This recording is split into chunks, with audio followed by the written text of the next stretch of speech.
Hey, so today I was going to show you guys some resources that are going to be available to you. So, right here, I will have this linked as the reading schedule, but you guys all have a copy of this, and chapters 1 and 2 are due by Wednesday, this Wednesday coming up. Right here is where you will have signed up for a topic. There can only be groups of 2 per topic. And just so you know, you're doing a presentation, everybody has to do a presentation. It will be a lovely time.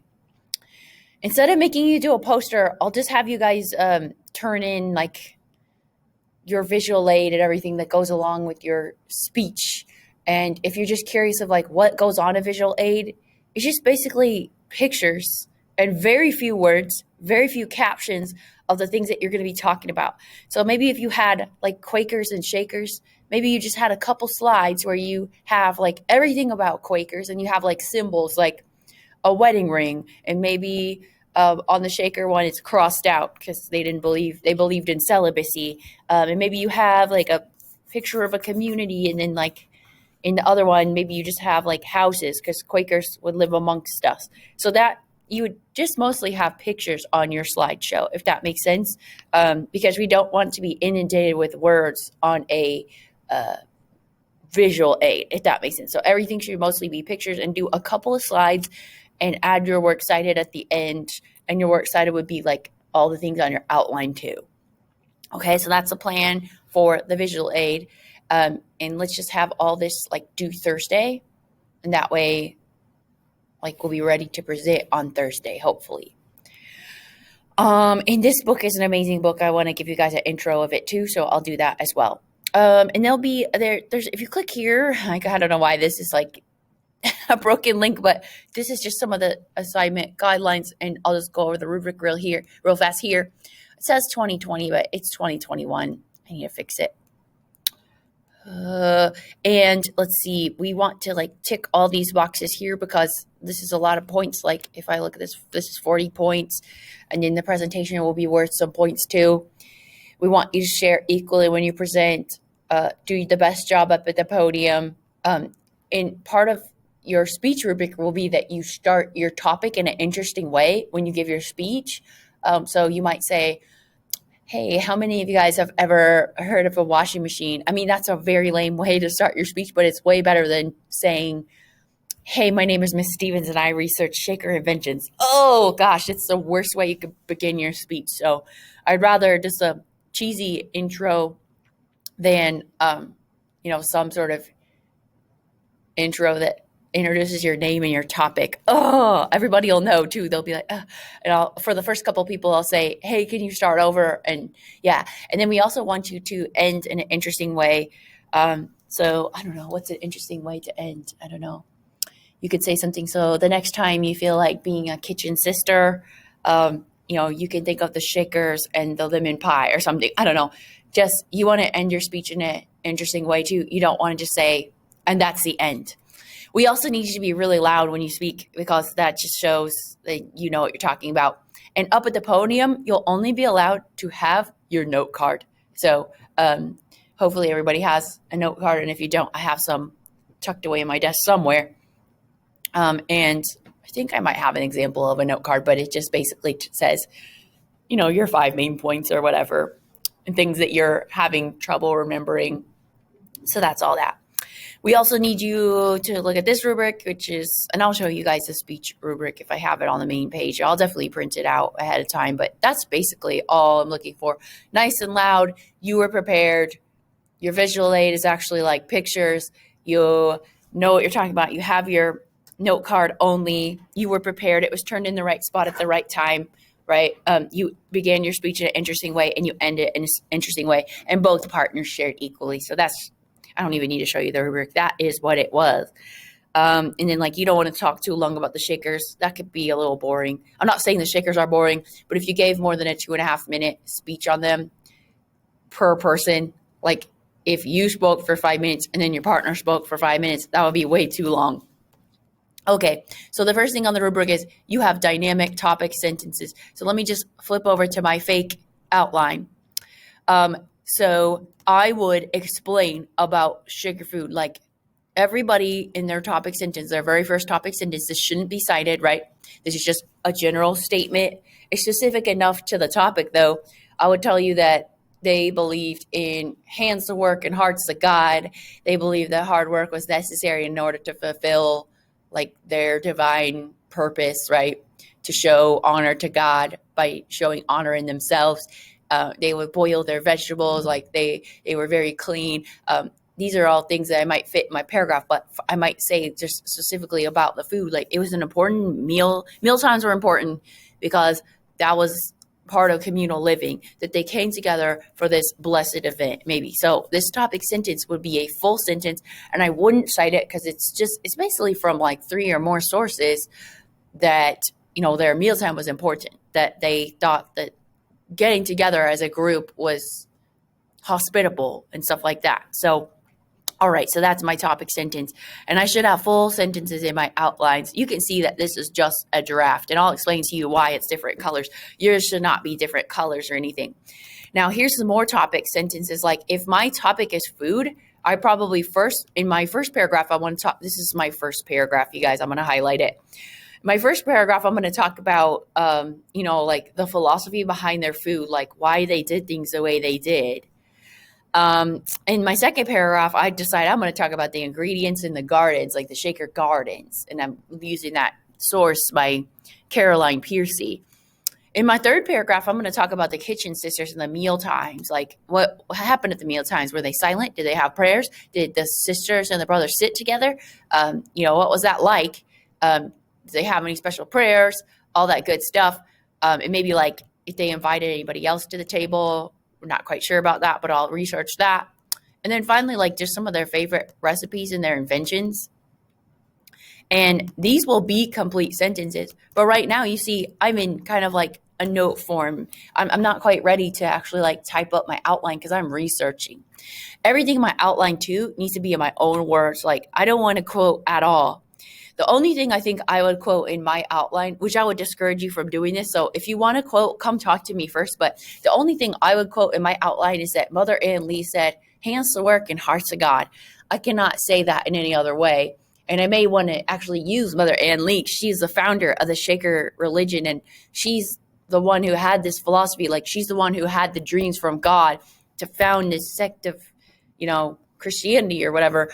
And like she has this like clout, like she has this credibility. So I might actually want to cite her. I might want to quote her. So, but that came from the book, The Shaker Cookbook, of course. And I would put quotations around that. Everything else should be your own words. It's summarize and paraphrase. So with summarizing and paraphrasing, you need to use your own words. You need to use your own sentence structure. And we'll turn this into turnitin.com to make sure it's completely all your own work and everything. And usually I can see plagiarism by myself, but I've done this project a couple of times. So I just want to make sure everybody's, citing and another thing is I don't know what knowledge you got from 7th and 8th grade about research papers. So I have to be really detailed in my lesson today. Okay, so you got it that the whole outline has to be full sentences, and this one is not full sentences yet because I haven't done my research yet, so I don't really know what my topic sentence will be. I do know it'll probably be about these topics though. Okay, going back to my main Shaker page and going back to there's my Shaker. Okay. Here's my Shaker outline. This is how Ms. Stevens is grading me. The student introduced his or her sources in the outline. So let me go back here. Every time I use a different source, I need to introduce that source one time. Only introduce your source one time. So this is Shaker Cookbook, books are italicized, by Caroline Piercy. Now, what if I'm going to press enter and I'm going to press tab to get my first statement here. What if I have an article? According to the article, Shaker Kitchens by R.G. Smith, I don't know. Then I have some...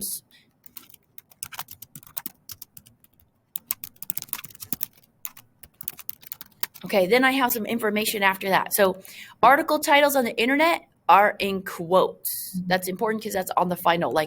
The book title should be italicized. It should be capitalized. Article titles and quotes, they should be capitalized. Capitalize all important words, even if the author didn't, okay? And include the author's name. Now, what if you don't have the author's name? Well, you can say published by, the National Heritage Shaker Museum.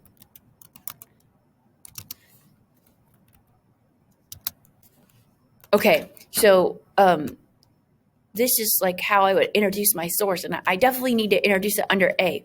Don't introduce a source or don't cite a topic sentence, okay? Because it's specific enough to talk about your topic, but it's basic enough to not need to be cited. It's probably in 3 or more sources, I assume.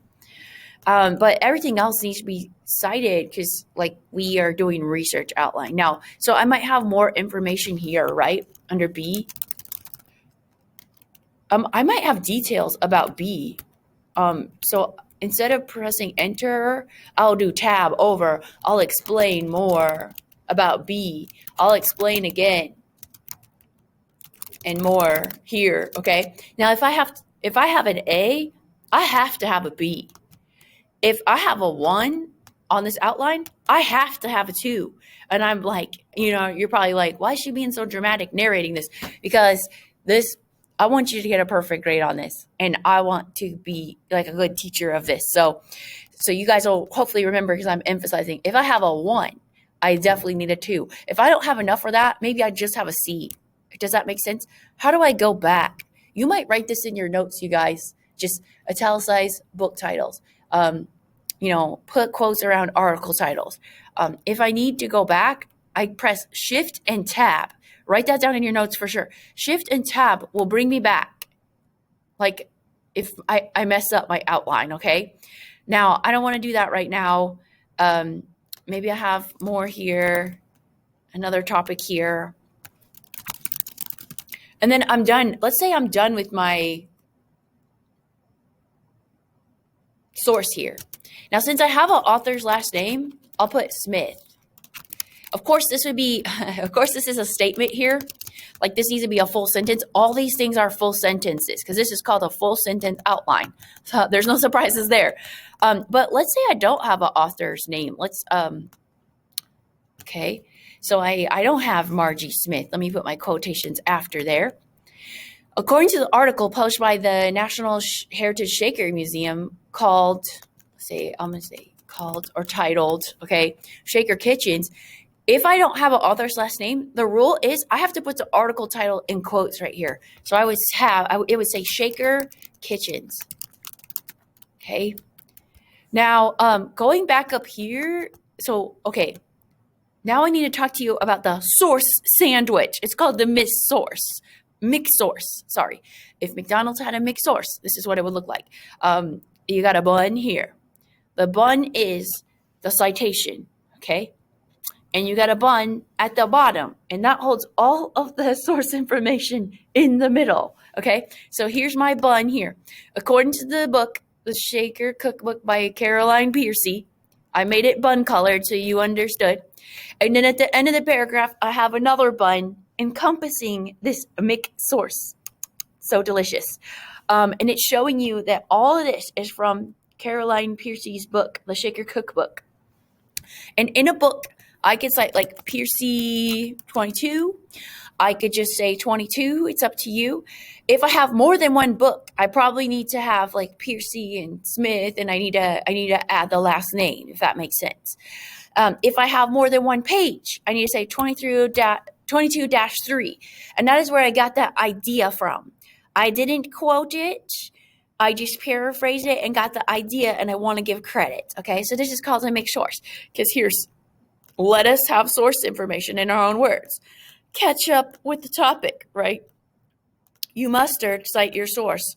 So many bad puns. And listen, I don't want none unless you got buns, hon. You should have a bun here and a bun here, meaning you should cite here and here always. Not in the topic sentence, though. Let's go to paragraph 2 really fast. Look at this. This is a bun.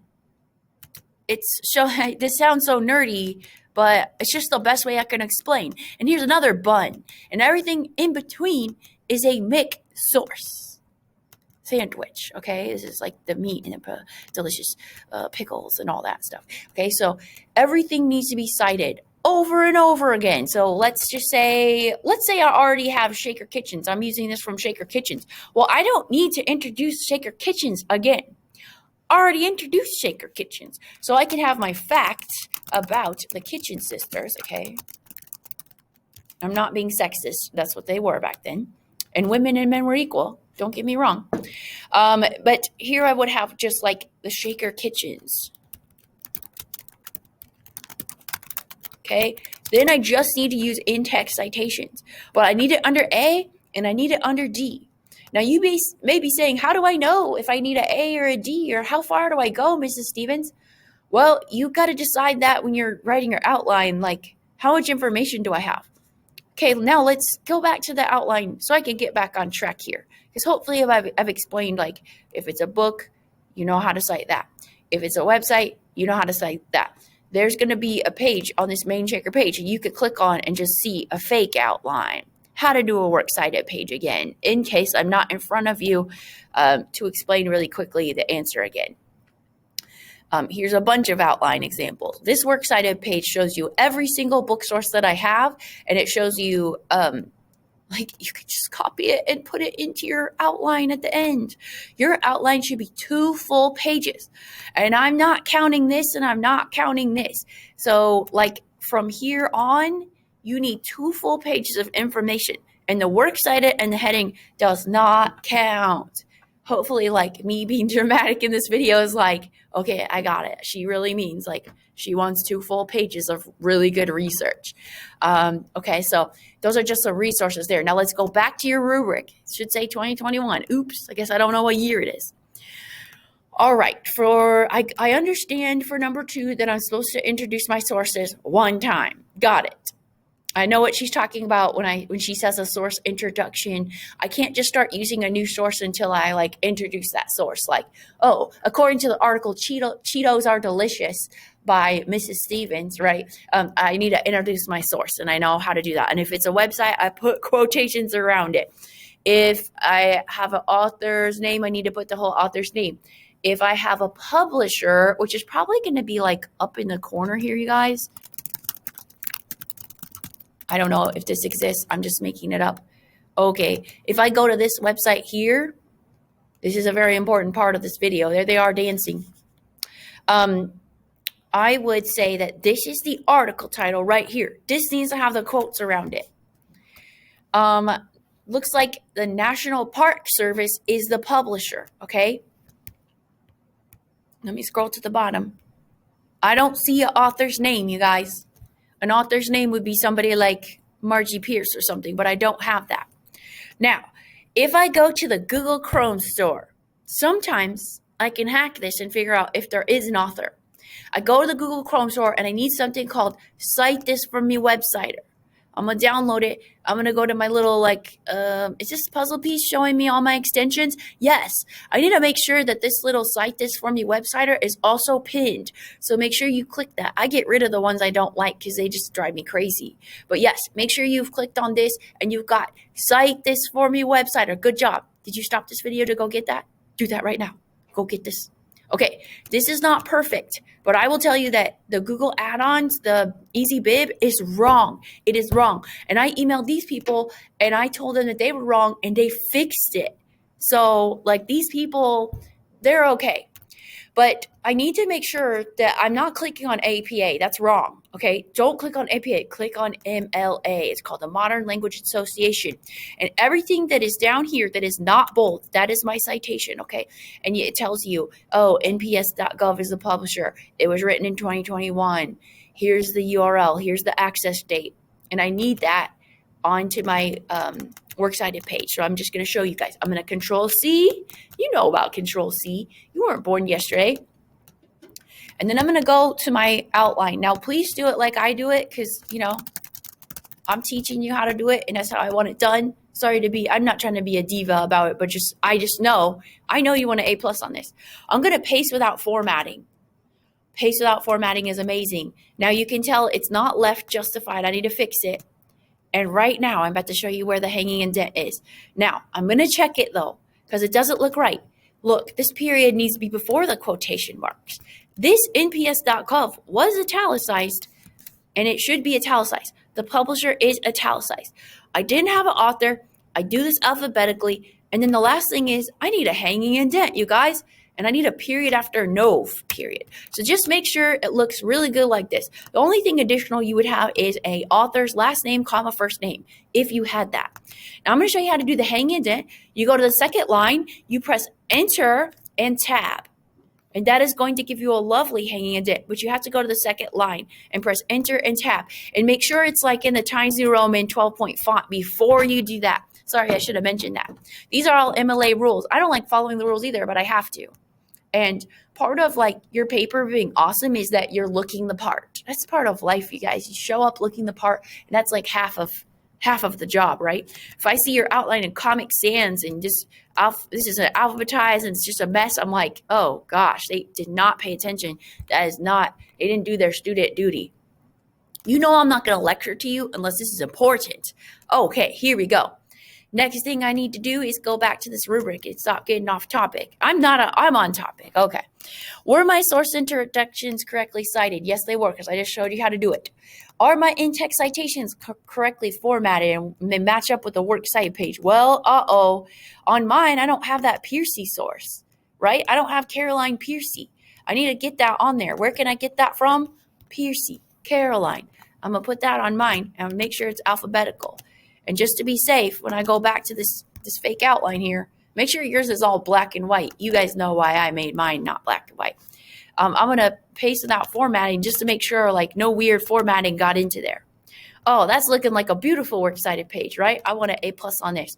I'm not good at reading quizzes. I'm not that good at vocab tests. I'm not that good at presentations. I want to make sure my outline is perfect.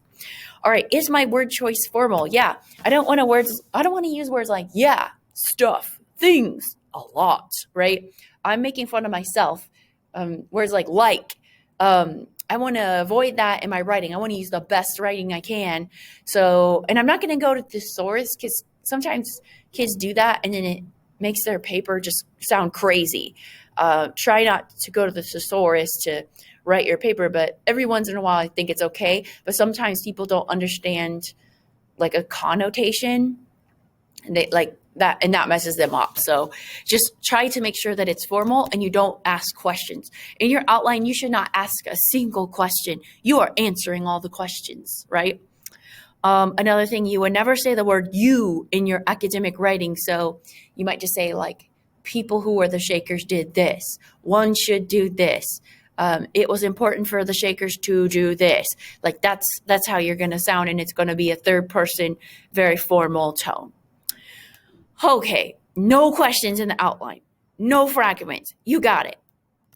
Sorry, I'm emphasizing, but I just want to make sure you were listening. When you watch a video, do you always pay attention every moment? No. Okay, number 6, the outline contains more than 2 sources. Yeah, like, that's awesome. Like, if you want to take it to the next level, do 3 sources.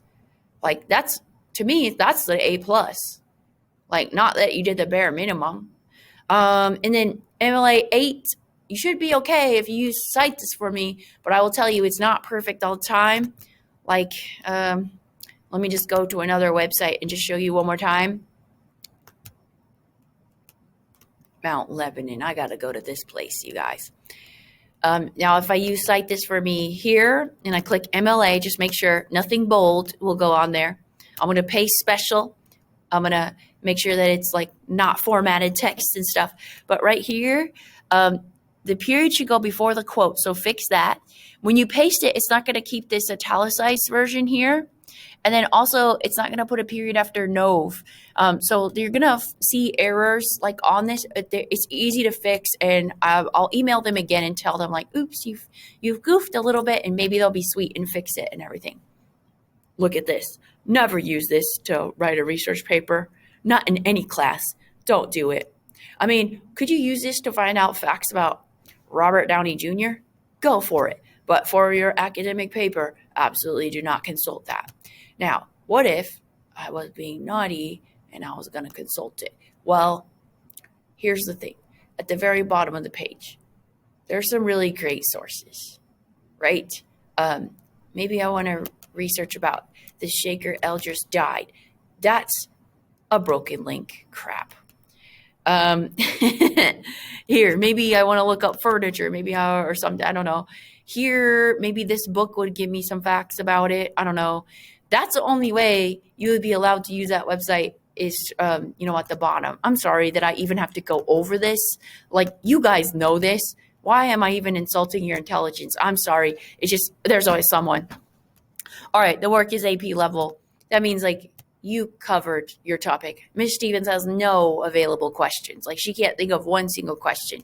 And you worked on your pronunciation and everything. Is your word choice ninth grade level or above? And when we're speaking, I don't care if you're like, what's up, Ms. Stevens? I don't care about that. But in your paper, we just want to be as formal as possible. Okay, so there's going to be a place for you guys to turn this in. These links are going to show you like just some helping things, okay? And I'll supply you with the note card and all that fun stuff. And we will print that puppy. We will turn it in online. We will start our presentations on Thursday. And that's all I can think about for now to tell you. Hopefully I covered everything. Thanks for listening.